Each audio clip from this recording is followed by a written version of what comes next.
Gentlemen, at today's Federal Executive Council meeting, as we have just heard, the main agenda was the medium-term economic framework and the fiscal strategy paper from the Ministry of Budget and Economic Planning and, of course, the Budget Office. But let me, so we do not miss it, mention that there were two other important smaller items, no less important, but smaller items that we dealt with. One was the approval by the Federal Executive Council of $100 million African Development Bank loan under a program called the Youth Investment Fund. That investment fund program is to fund young people between the age of 18, or young entrepreneurs between the age of 18 and 35 in the small and medium scale micro enterprises across a range of funding. There is equity, there is debt, there is grants, there is support of various kinds under that AfDB program, and we all know what that means in terms of being able to support and help and assist and encourage young entrepreneurs at the lower levels, at the, as I said, MSME level. Secondly, there was approval for an Islamic Development Bank support for Yobe State.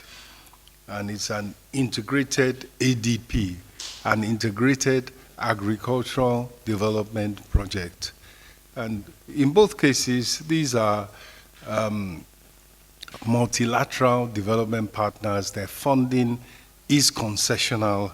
It is relatively affordable and long-term.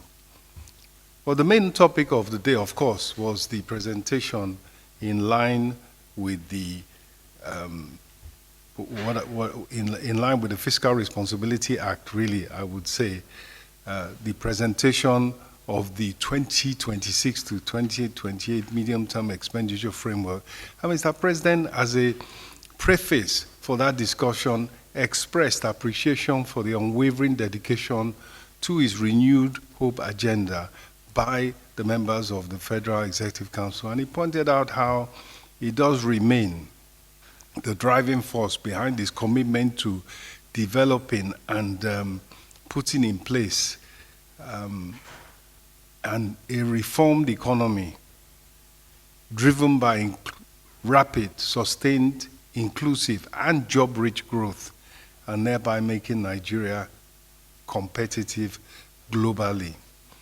Of course, he pointed out that in recent data, the most up-to-date data, even the third quarter data released for 2025 by the National Bureau of Statistics continued to emphasize and show that the reforms were taking root. The economy was showing continued resilience and, in fact, momentum. You are well aware growth was still at 3.89% above that of the similar period for last year, with agriculture industry growing quite rapidly, inflation easing. And as you know, he pointed out, though, that whilst these gains are encouraging, it is still below his target, because his target is 7% per annum growth, more than double population growth, in order to lift millions of Nigerians out of poverty. So that was his basic review of where we are. And what he emphasized next was that expenditure had to be,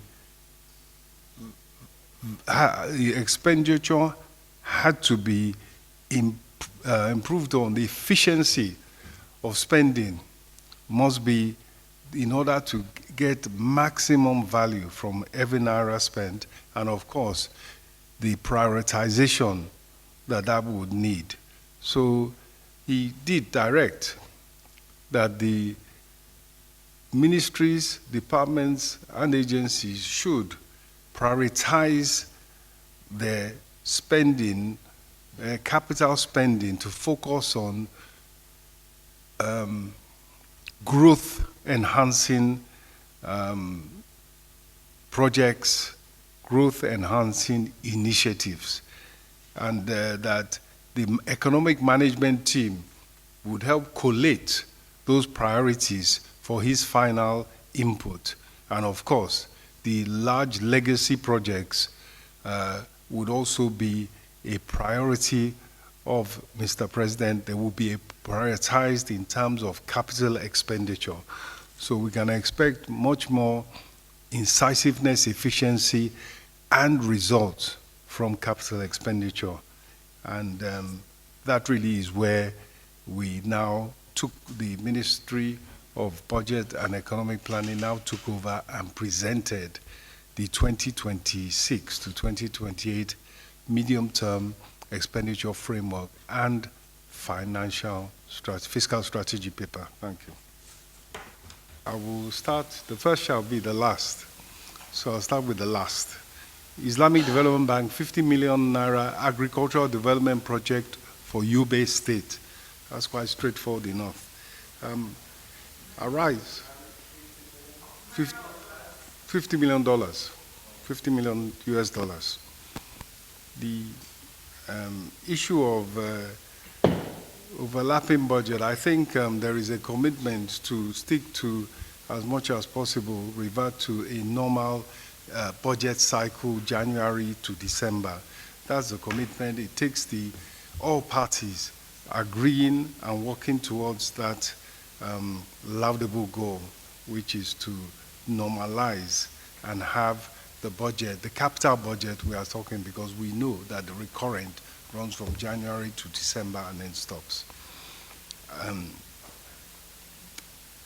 Let me say that as regards to 2024, 2025 budgets, capital budgets in particular, and the timing of when the 2026 budget will be laid before the National Assembly, which is the normal procedure for them to now do their job of coming out with an appropriation bill. I have obviously my input, my comments on it, and my information on it, but I think the real starting place for that has to be the Ministry of Economic Planning and Budget, and then I can really speak to items such as how much, the releases and so forth. But what I can say is that the 2024 budget, which the National Assembly extended virtually by a year, the capital budget, as you know, is basically fulfilled, and the 2025 arrangements have been made, the warrants have been issued, and capital expenditure by the MDAs is ongoing, and we have to, of course, December 31st of this year to complete that exercise. But I think because of the remit that they have, the Ministry for Budget and Economic Planning are perhaps best placed to put the whole issue, particularly of the upcoming 2026 budget, in better perspective. But I stand willing to also chip in. Thank you. Thank you.